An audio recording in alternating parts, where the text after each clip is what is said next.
Yo habría vivido en paz, pero mis enemigos me trajeron la guerra. Me llamo Darru Delico. Ya conocéis mi historia. No es más que un eco de la vuestra. Durante siglos, millones de personas que viven bajo el suelo de Marte se han alimentado de mentiras desde la cuna hasta la tumba. Ahora, esa mentira les ha sido revelada.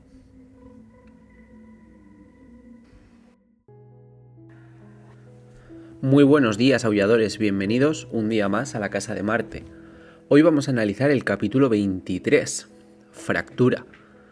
Un capítulo donde sobre todo hablaremos de política.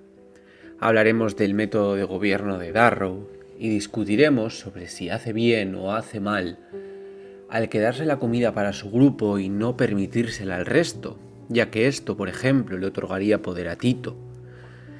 Esto será uno de los temas que discutiremos en este capítulo porque casi todo versa en base a esto.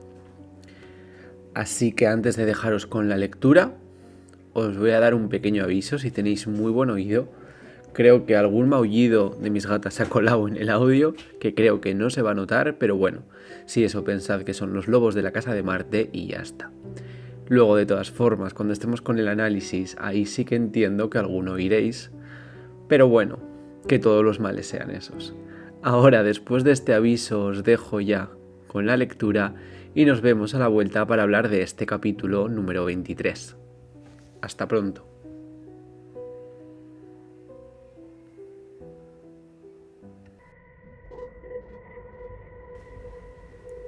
Capítulo 23.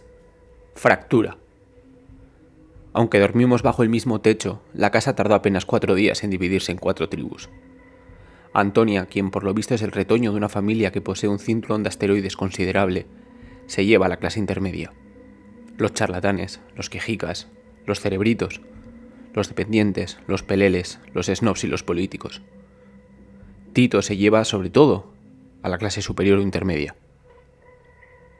Los especímenes físicos, los violentos, los rápidos, los intrépidos, los prototípicamente inteligentes, los ambiciosos y los oportunistas. El surtido típico de la Casa de Marte.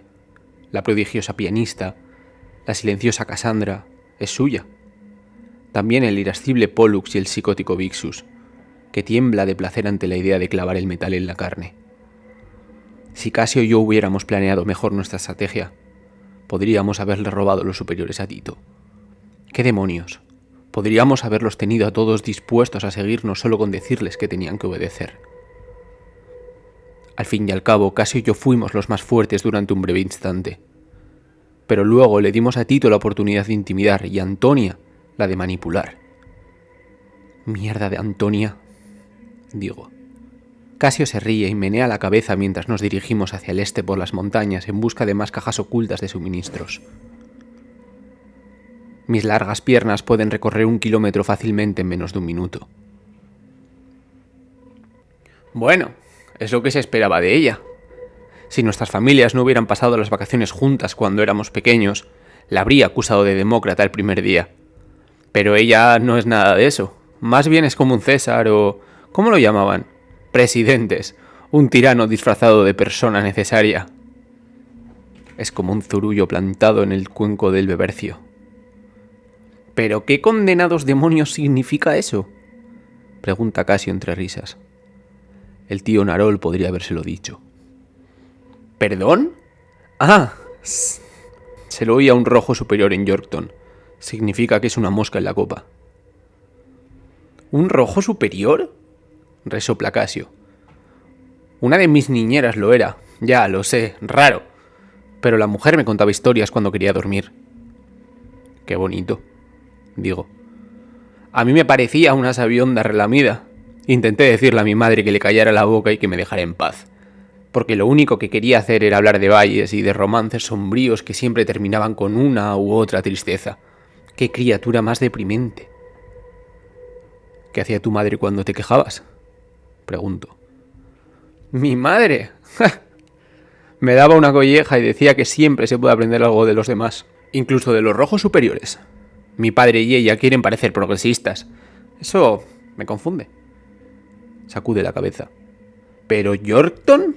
Julián no se podía creer que alguien como tú fuera de Yorkton. Las sombras regresan a mí. Ni siquiera pensar en Neo las disipa. Ni siquiera pensar en la licencia que me da mi noble misión desentierra la culpa. Soy el único que no debería sentirse culpable por el paso. Pero aparte de Roque, creo que soy el único que lo hace. Miro mis manos y recuerdo la sangre de Julián.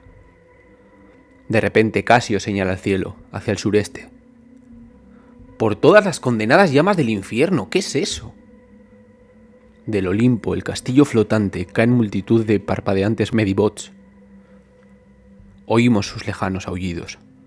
Los próctores centellean tras ellas como flechas llameantes hacia las lejanas montañas meridionales. Sea lo que sea que haya ocurrido, una cosa es segura: el caos reina en el sur. Aunque mi tribu continúa durmiendo en el castillo, nos hemos cambiado de la torre alta a la garita para no tener que juntarnos con la hueste de Tito. Como queremos protegernos, mantenemos en secreto que cocinamos. Nos vemos con nuestra tribu para cenar en un lago en las montañas septentrionales. No todos son de clase superior. Tenemos algunos, Casio y Roque, pero después no hay ningún elegido hasta la 17ª ronda. Tenemos algún intermedio, Queen y Lea, pero los demás son la morralla. Payaso, Muecas, Hierbajo, Guijarro y Cardo. Esto le molesta a Casio, aunque la morralla del instituto sigue siendo fehacientemente sobrehumana en comparación con el resto de los colores. Son atléticos, son resistentes. Nunca te piden que repitas algo a no ser que sea para demostrar algo. Y aceptan mis órdenes aunque anticipen lo que les pediré después. Para mí sus orígenes menos privilegiados tienen valor. La mayoría son más listos que yo, pero poseo ese algo especial que llaman astucia coloquial, como demuestra mi alta puntuación en la prueba de pensamiento lateral. Tampoco es que importe. Tengo cerillas, y eso me convierte en Prometeo. Ni Antonia ni Tito tienen fuego, hasta donde yo sé. Así que soy el único que puede llenarles el buche. Ordeno que cada miembro de mi tribu cace una cabra o un cordero. No está permitido gorronear, aunque Muecas lo intenta con denuedo. No se dan cuenta de que me tiemblan las manos cuando degüello una cabra con un cuchillo por primera vez.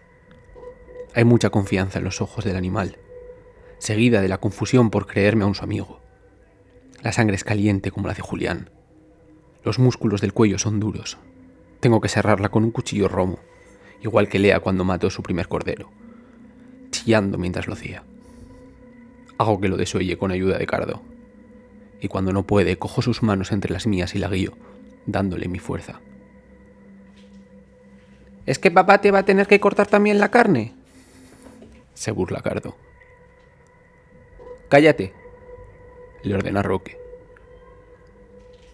Ella puede librar sus propias batallas, Roque. Lea, Cardo te ha hecho una pregunta. Lea me mira, pestañeando, con los ojos confusos y abiertos de par en par. Hazle otra, Cardo.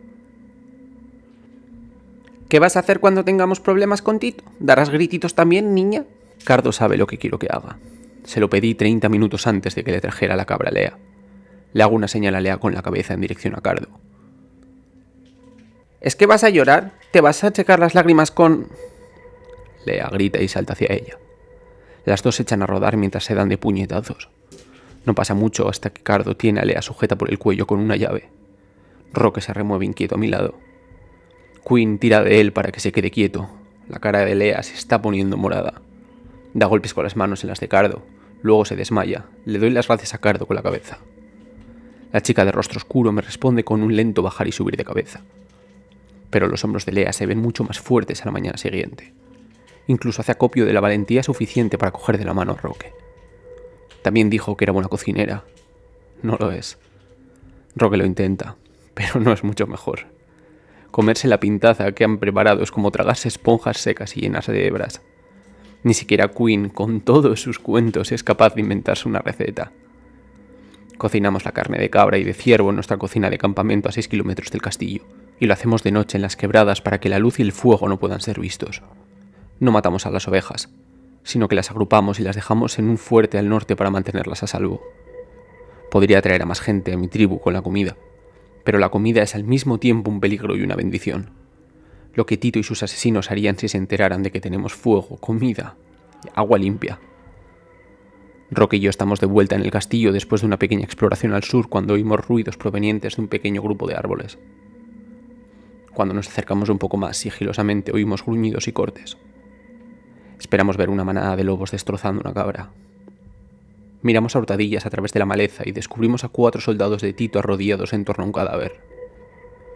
Tienen el rostro sanguinolento, la mirada oscura y voraz mientras rasgan tiras de carne de ciervo con el cuchillo.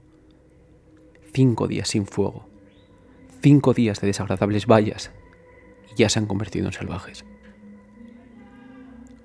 Tenemos que darles cerillas, me dice Roque después.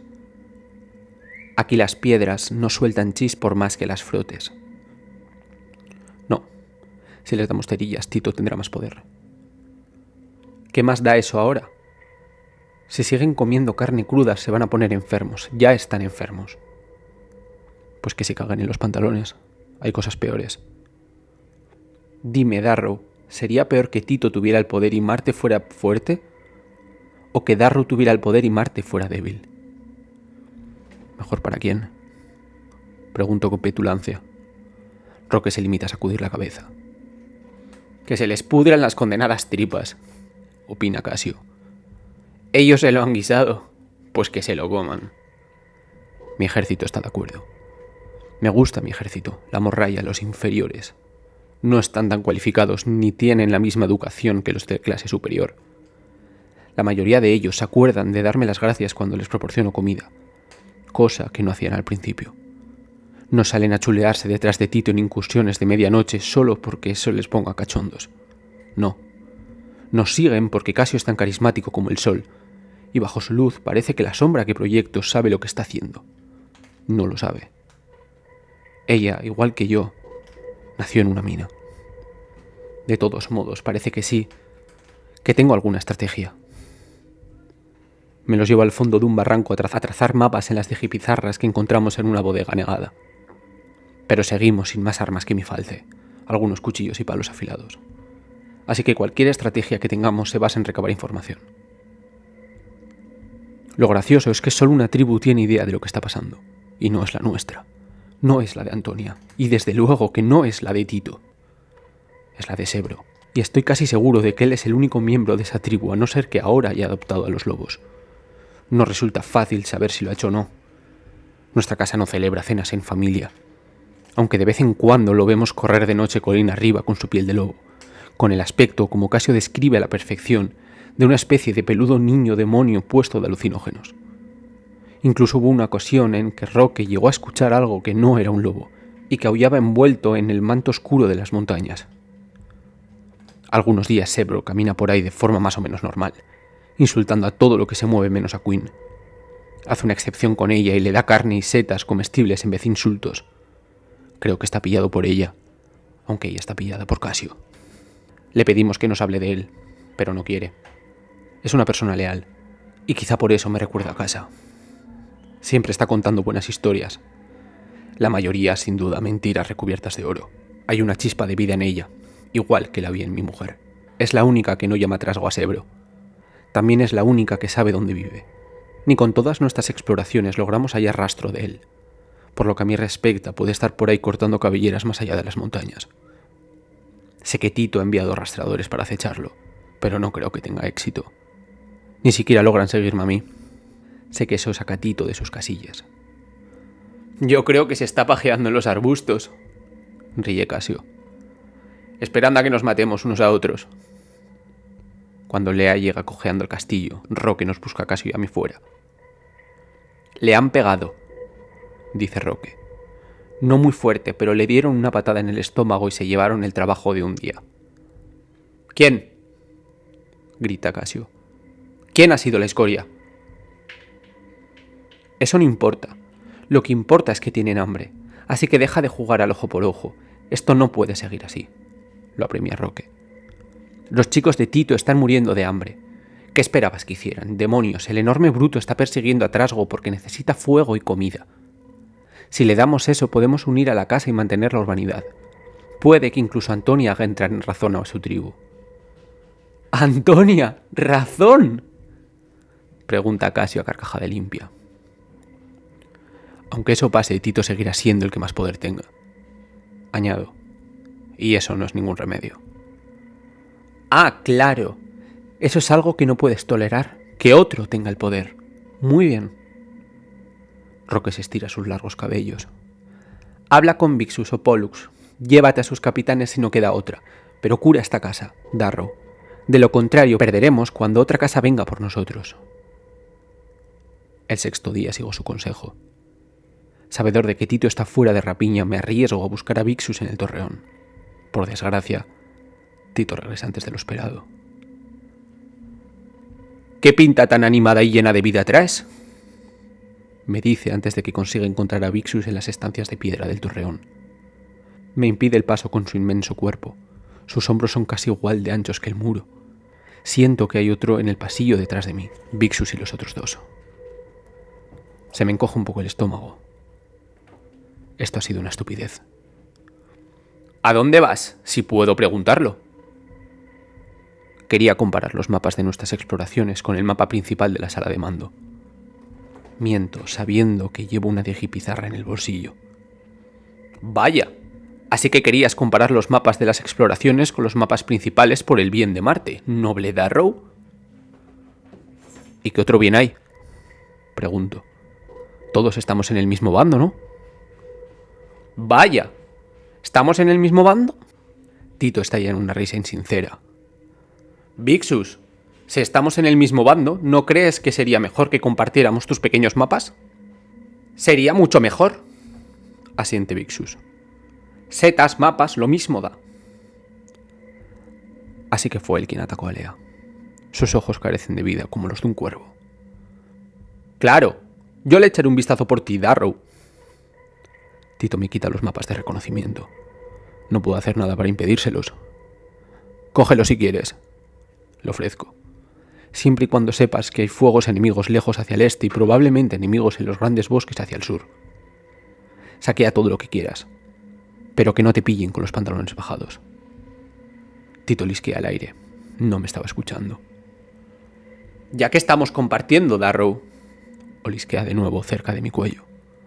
A lo mejor puedes decirme por qué hueles a madera quemada. Me pongo tenso, sin saber qué hacer. Mira cómo se pone nervioso. Mira cómo teje una mentira. La voz de Tito está llena de repugnancia. Puedo oler tu engaño, oler las mentiras que rezumas. Como una mujer en celo, añade Pollux con tono sardónico. Me hace un gesto de indiferencia, como si estuviera disculpándose. Repugnante, dice Vixus despectivo. ¿Qué cosa tan vil, una cosa despreciable y afeminada? No sé por qué pensaba que podía volverlo contra Tito. Eres un pequeño parásito, continúa Tito, carcomiéndome la moral porque no quieres ceder, esperando a que tus hombres y mujeres se mueran de hambre. Se va acercando desde atrás, por los lados, cercándome. Tito es enorme. Pollux y Vixus son crueles, casi tan grandes como él. Eres una criatura miserable, un gusano en nuestra columna. Hago un gesto de indiferencia, como si le restara importancia al asunto. Trato de que piensen que no estoy preocupado. Podemos arreglar esto, sugiero. ¿Ajá?, pregunta Tito. La solución es simple, grandullón, le aconsejo. Trae a tus chicos y chicas a casa. Deja de atacar a Ceres antes de que venga cualquier otra casa y os masacre a todos. Entonces hablaremos del fuego y de la comida. ¿Crees que puedes decirnos lo que debemos hacer, Darrow? ¿Es esa la cuestión?, pregunta Vixus. ¿Crees que eres mejor porque sacaste más puntuación en una estúpida pruebecita? ¿Porque los proctores te escogieron primero? Claro que lo piensa, dice Tito con una risita. Cree que merece ser primus. El rostro beligerante de Vixus se inclina hacia el mío, los labios dibujando cada palabra con tono despectivo, bonitos cuando están en calma. A los labios se le retuercen cruelmente y el aliento le apesta al mirarme, examinándome y tratando de hacerme creer que no está impresionado. Suelta una risa desdeñosa por la nariz. Veo que está girando la cabeza para escupirme la cara.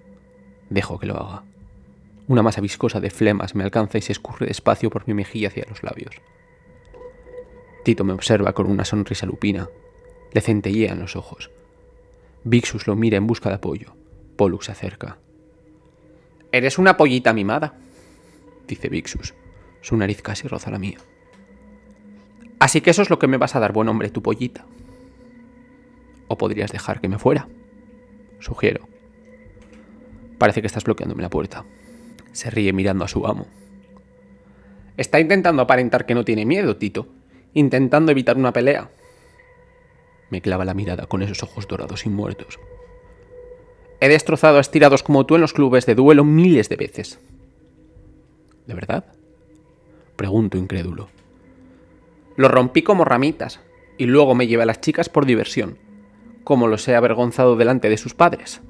¿En qué ruinas llorosas he convertido a chicos como tú?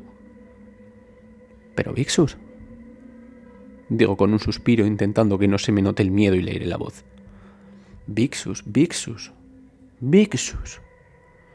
No hay chicos como yo. Miro hacia atrás a Tito, para asegurarme de que nuestros ojos se encuentran cuando con un movimiento despreocupado, como si bailara, hago girar mi mano de sonda infiernos y la hundo en la yugular de Vixus con la fuerza de un mazo. Lo destroza, pero mientras cae lo golpeo con un codo, una rodilla y la otra mano. Si sus piernas hubieran estado mejor colocadas, podría haberle partido el cuello por la mitad con el primer golpe. En vez de eso, se desequilibra hacia un lado en la escasa gravedad, con el cuerpo en horizontal y temblando por mi cadena de golpes. Pone la mirada en blanco. El miedo se despierta en mi estómago. ¿Qué cuerpo tan fuerte tengo? Tito y los demás están demasiado sorprendidos por esa súbita violencia como para detenerme mientras esquivo sus manos extendidas y corro por los pasillos abajo. No lo he matado. No lo he matado. Y hasta aquí lo que sería esta lectura de este capítulo número 23. No sé qué os habrá parecido a vosotros, si queréis decírmelo por comentarios o por Twitter en la Casa de Marte. A mí, personalmente, me ha gustado mucho. Es un capítulo que no recordaba a simple vista y realmente me gusta mucho cómo el autor para ahondar en el tema de cómo es la política en la guerra tribal, cómo y qué papel juega la comida, los alimentos para estos dorados que están hechos y acostumbrados a tener absolutamente todo. Y realmente me ha parecido muy chulo, sobre todo porque hay mucha gente, y yo mismo me incluyo, que este primer libro, salvo la parte de los rojos, hasta que Darrow acude con Mickey, y quizás un poquito después, exceptuando esa parte, recordamos más la acción. Sin embargo, este capítulo es de los más de los que, por la razón por la cual yo personalmente me enamoré de esta saga, porque el autor no tiene ningún reparo en parar la acción, retrasarla, para explicarnos cuáles son los motivos que hay detrás de esa acción y explicarnos cómo funciona realmente todo. Y es en piezas como esta donde lo podemos ver, ya que, por ejemplo, la acción queda relegada a literalmente las últimas 3 páginas de un capítulo de 15. Así que, la verdad que a mí, personalmente, me parece una pieza muy, muy chula. Ahora ya, yendo puramente a lo que es el análisis, podemos ver que además este capítulo empieza con algo que sirve mucho al lector y es hacer un pequeño, no resumen, pero sí síntesis de cómo está la situación.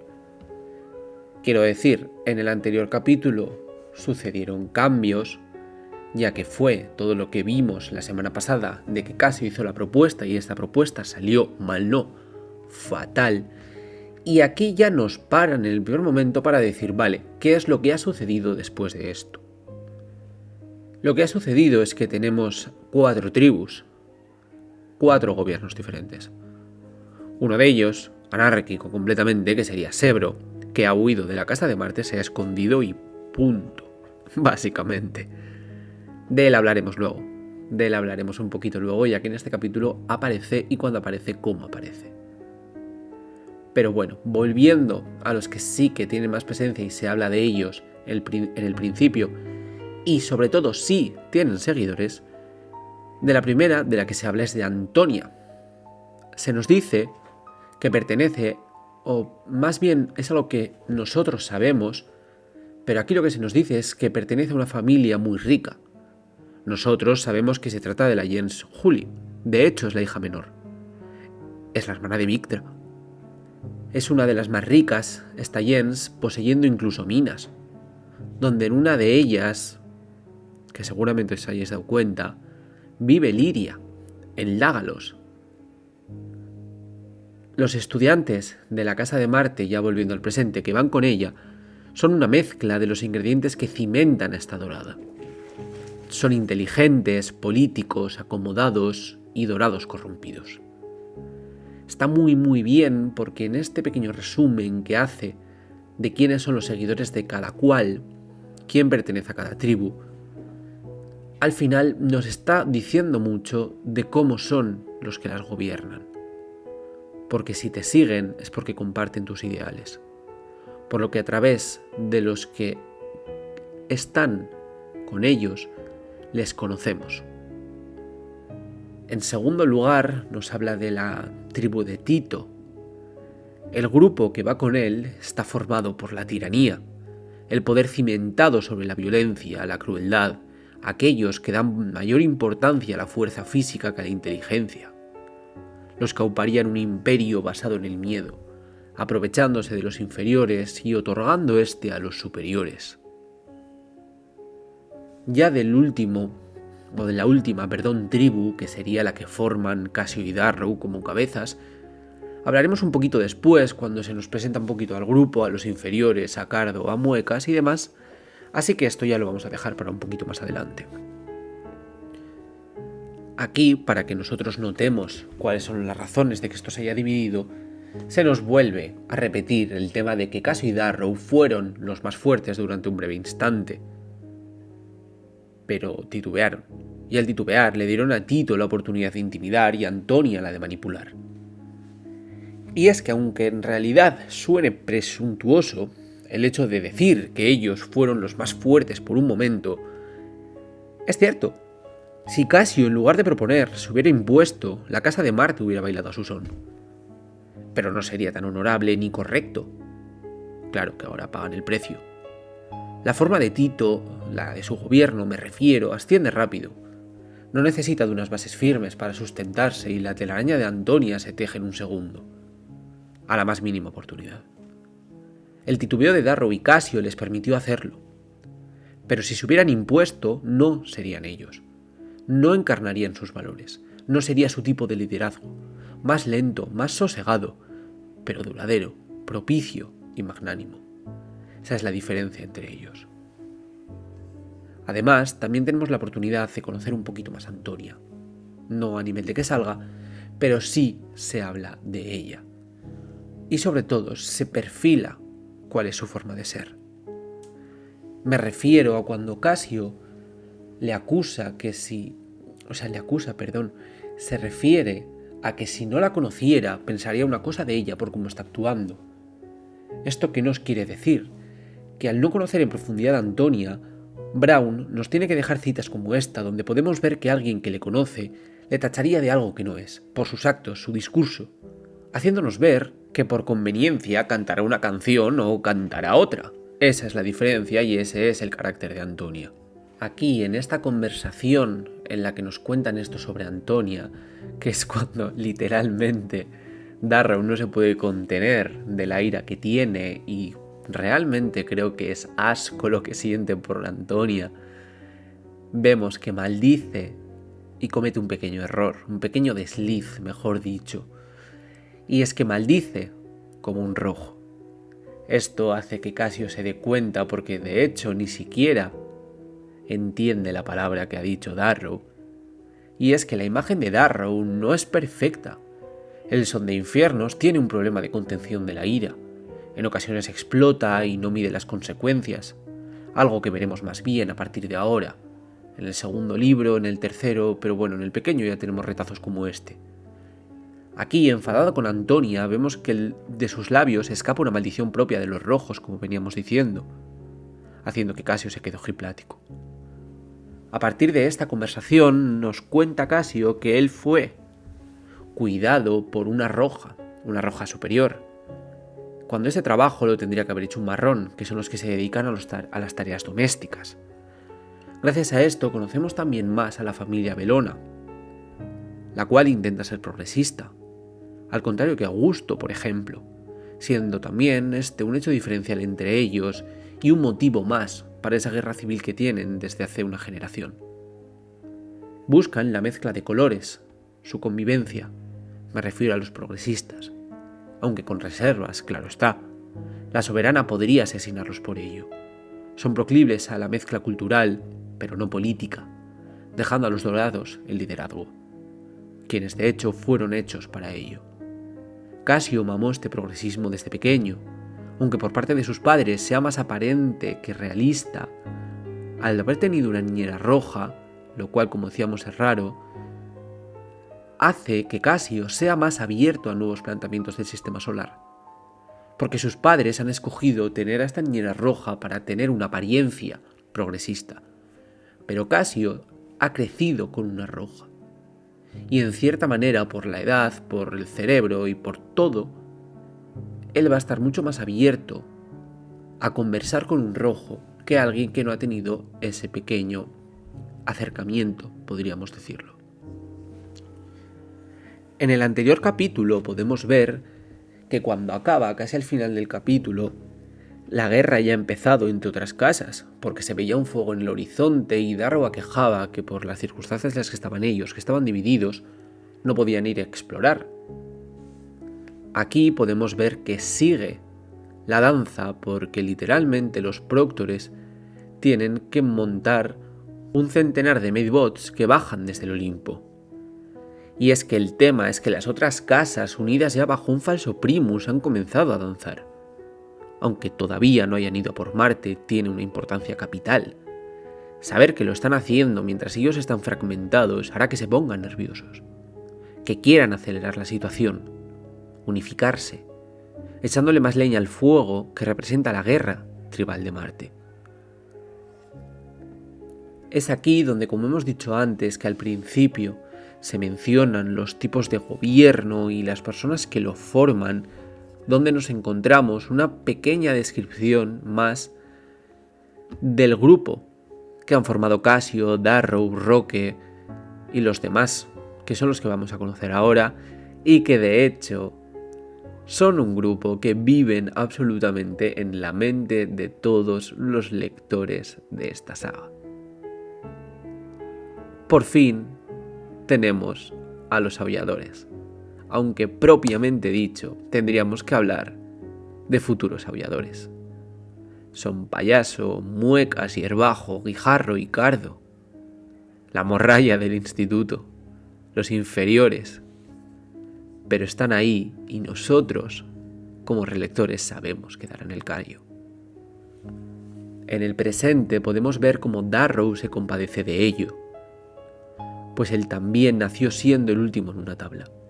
Sabe lo que es, por lo que les permite probar su valía. Confía en ellos, los alimenta. Casio reacciona diferente, pues le han enseñado a fijarse en sus iguales. Darrow o Príamo, pero por el progresismo inculcado por sus padres, no los termina de rechazar como hacen otros dorados. Está expectante, no sabe muy bien qué esperar de ellos. Como absoluto fan y quizá podríamos decir persona obsesiva con la cultura clásica, sobre todo la griega y romana, tendréis que entender que haya disfrutado muchísimo de la referencia que se hace a Prometeo. Y es que en la casa de Marte están hambrientos. La comida representa la libertad. Prometeo, como seguramente sepáis, es un héroe griego mítico por desafiar a los dioses a favor de los hombres, entregándoles el fuego, la libertad, siendo castigado por Zeus a que un águila comiera su hígado día tras día, pues al caer la noche ésta se regeneraba. La comparación que hacen aquí entre Prometeo y Darrow es impresionante, porque Darrow también ha venido para traerles la libertad a los hombres, tanto aquí en el instituto, pues es quien tiene las cerillas, como a nivel del universo o del sistema solar por lo menos, ya que será él quien desafía a los dioses, a los dorados, para traer la libertad al pueblo, al hombre, al resto de colores. Aunque claro, para traer la libertad al resto de colores, primero tiene que alzarse como primus o conseguir un mecenas al salir del instituto. Y claro, ¿cuál es el problema? Que en este momento tenemos un Darrow que está muy tocado todavía por el paso. Está muy tocado por haberse manchado las manos de sangre, porque aún siente que no se lo cree y sobre todo porque tiene que convivir con Cassio. Tiene que convivir con las consecuencias de lo que ha hecho. No es fácil para él pasar página cuando está viendo a alguien que se está convirtiendo en su amigo, sufriendo por algo que, aunque obligado, él mismo ha tenido que hacer. Pero aquí es cuando podemos ver también cuál es la forma de gobierno de Darrow, porque la referencia al paso viene de que se mancha las manos al degollar a un cordero ayudando a Lea. Lo interesante es que se mancha las manos junto al resto. Igual, les ayuda, les guía, comparte con ellos sus pesares. Eso es lo interesante de cómo es el gobierno de Darrow, y por eso nosotros nos podemos sentir más afines a su tipo de gobierno. El carácter de los chicos y chicas de este nivel inferior, los futuros aviadores, es complicado, condenadamente complicado. Arisco, desconfiado, huraño. También es cierto, vamos a concederles que les han hecho ser así. Dorados, pero de clase baja. Oropelos. Darrow, como líder, les impulsa a ganarse por sí mismo el respeto, a escalar, favoreciendo su amor propio, su orgullo, consiguiendo y formando unas bases de confianza inquebrantables hacia él, en este caso. Un método que, como antes resaltábamos que el de Tito es muy rápido, este es muy lento. Pero ¿qué tiene de diferente? Que este es condenadamente efectivo y auténtico. Es aquí donde podemos ver que viene todo lo que es el entuerto de este capítulo. Ellos, como habéis oído, se están alimentando porque Darrow tiene cerillas. En el momento en el que todo el mundo tenga cerillas, van a volver a estar en igualdad de condiciones. Esa es la diferencia. Y es que si se extendiera que tienen la capacidad para alimentarse, el grupo de Antonio y de Tito se desmoronaría. Primaría la necesidad, pero es un arma de doble filo. No poseen la fuerza para vencer a Tito en un enfrentamiento directo. Si éste lo supiera, trataría de imponerse, de arrebatarles las cerillas, acabando con su tribu. Por ende, aunque pudieran mejorar la vida de muchos, como quiere hacer Roque, Darrow elige preservar la de aquellos que lo defienden, a quienes protege, sus valedores, sus protegidos. Una decisión gris, la cual los relectores sabemos que se convertirá en su tónica general, como en el Confín en Mañana Azul. Roque, por ejemplo, como veníamos diciendo, al ver cómo están los dorados del grupo de Tito, quiere compartirlo, porque para él es importante el color al que pertenecen, la dignidad que debería de tener ese color, como servicio mínimo. Quiere compartir con ellos el fuego, porque un dorado no se merece vivir de esta manera. Es un romántico, dándole mayor importancia al honor personal que a la política. Pero como tal, Roque, como político, a mí personalmente no me parece que sea bueno. Ahora, teniendo este como gran tema del capítulo, me gustaría que, personalmente, os animaseis a dejar en comentarios o a escribir por Twitter citándome vuestra opinión sobre si Roque, por ejemplo, sería un buen político, pero más que nada sobre qué os parece la decisión que toma aquí Darrow. ¿Estáis a favor de que Darrow deje el fuego solo para los que están en su tribu? ¿Creéis que debería de compartirla con todos los que forman parte de la Casa de Marte, con las 4 tribus? La verdad que me encantaría leeros porque es lo típico que tú tienes una opinión súper cimentada y en la que crees fervientemente, pero de pronto te pones a hablar con alguien y ves que él tiene una opinión totalmente contraria, pero igual de fundamentada. Lo bueno que tiene, volviendo al capítulo, este grupo, el del protagonista, es que está configurado por una pareja que es la que manda, Cassio y Darrow. Y ambos son ideales para el gobierno. Ambos se complementan, el carisma de Belona y la tenacidad Andrómeda. el honor de Casio y la ambigüedad de Darrow. Esta dupla hace que quien prefiera una cualidad a la otra colabore, que formen equipo, y eso es fundamental. Como os he dicho antes, Sebro en este capítulo apenas aparece, pero aparece aquí, un momentito, y es otra de las 4 tribus que se han formado en Marte. Y es que el trasgo podrá tener muchas cualidades. Es atípico, visceral, valiente, pero no es un necio. Sabe que en este momento la casa se está devorando a sí misma, y que él es una presa fácil. Por eso huye, se esconde, protegiéndose, dejándose ver por aquellos que poco a poco van ganando su confianza. La tribu de Darrow, pero sin mezclarse con ella. Podemos notar que es con quien mayor afinidad siente, porque él es su propia tribu en sí misma. Echándole más leña al fuego, podemos ver que el capítulo sigue con esta escena en la que Roque y Darrow se encuentran a unos chicos de la banda de Tito comiéndose a un ciervo recién cortado con un cuchillo. Esto lo que hace es tensar la cuerda mucho más entre Roque y Darrow. Roque, que aboga por darle la comida, y Darrow, que no. Y es que dándole el fuego le entregarían a Tito el gobierno. La situación es delicada, la casa está comprometida, pero hacerlo ahora sería someterse, aunque haciéndolo pusieran fin a la caza, a los golpes, porque además de verles comerse un ciervo, han golpeado a Lea y le han robado. No sería eterno la paz que consiguieran al entregarle el fuego, pues el gobierno de Tito estaría cimentado en el odio, cimentado en el odio, en el terror, la violencia, por lo que la mejor entre las opciones, para mí, es aguantar, pese al precio que deban pagar ahora. Aunque como os he dicho, estoy encantado de saber vuestra opinión sobre esto. Ahora ya yéndonos a la última escena del capítulo, que es dentro, como tal, de la casa de Marte, del edificio, cuando Darrow se encuentra con toda la banda de Tito y puede o podría haber salido muy mal, porque al final no sale, menos mal, pero podría haber salido fatal.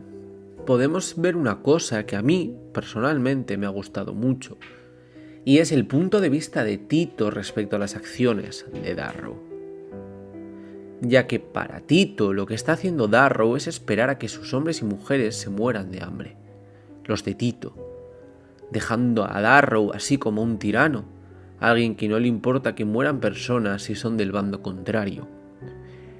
Esta visión de la forma de actuar de Darrow, basada en el orgullo propio, es legítima, es orgánica.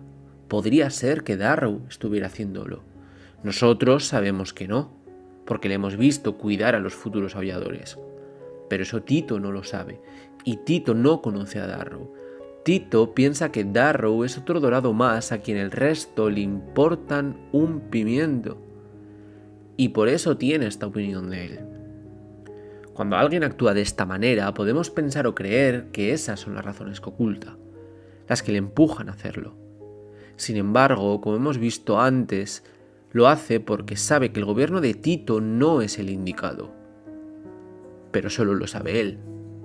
Para Tito, sus acciones se basan en el amor propio. Él está haciendo lo correcto. Es importante tener en cuenta esto y no demonizarlo para poder también entender al personaje de Tito, para darle más profundidad o por lo menos el calado que tiene el conflicto, consiguiendo así por un momento tratar de ver el mundo desde sus ojos, aunque sea complicado.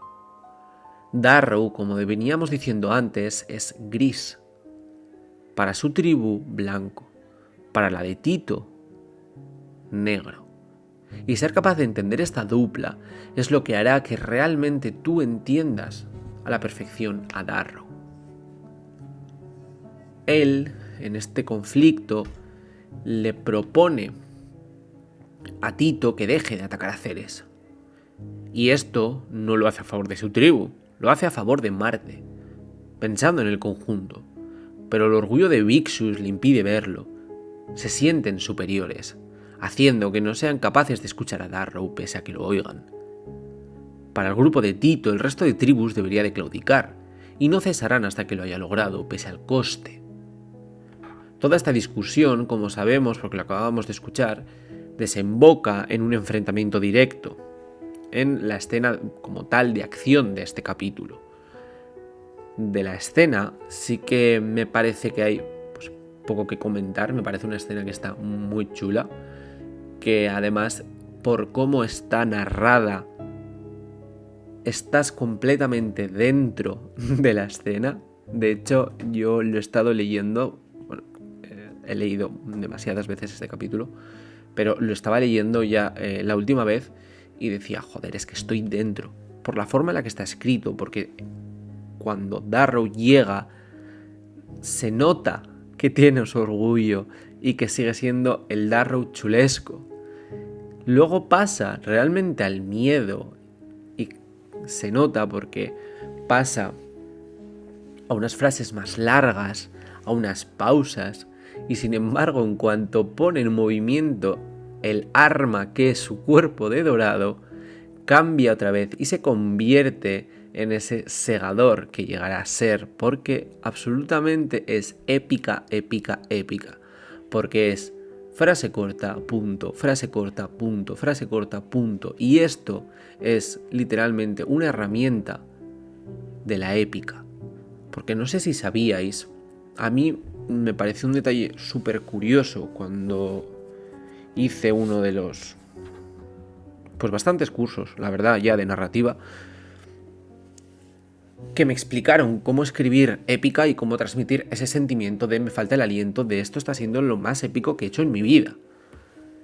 Y eso se consigue haciendo frases cortas. No es lo mismo cuando tú tienes una frase, por ejemplo, con una pedazo de yuxtapuesta o con 5 comas explicativas, porque literalmente estás haciendo que el lector respire y al respirar se relaja. Y es una pausa más corta. Entonces el lector sigue leyendo, sigue leyendo. Sin embargo, si tú le pones al lector los puntos y unas pocas palabras en medio, al parar para respirar, es ahí cuando literalmente le da la epicidad. No recuerdo ahora mismo, tengo el libro enfrente, el de Amanecer Rojo, alguna parte que se me venga ahora a la cabeza. Al final he decidido irme al capítulo del paso porque ese sí que sé que lo tenía muy claro y muy largo para poder verlo. Más que nada porque aquí era un poco más corto, entonces al ser un poco más corto igual no lo teníamos tan claro como para un ejemplo. En el paso, justo además, todo esto empieza cuando Julián le golpea por primera vez. En ese momento la manera de escribir cambia y se convierte en frase corta, punto, como veníamos diciendo. Literalmente, el Darrow piensa, la ira se apodera de mí, punto, se me adormece el rostro, punto, me retumba el corazón, punto, lo tengo en la garganta, punto, me arden las venas, punto. Esto acaba en el momento en el que ya ve lo que hacen sus manos. Porque en lo que acabamos de leer ahora mismo no está pasando absolutamente nada. Son las consecuencias de que él esté nervioso por el golpe que le tiene que dar Julián porque no quiere golpearlo. ¿Qué pasa? Que en el momento en el que esto se rompe, esta tensión explota, que es cuando ve de lo que son capaces sus manos de sonda infiernos, cambia. Porque cambia en el momento en el que dice, Dios, coma, qué fuertes son mis manos.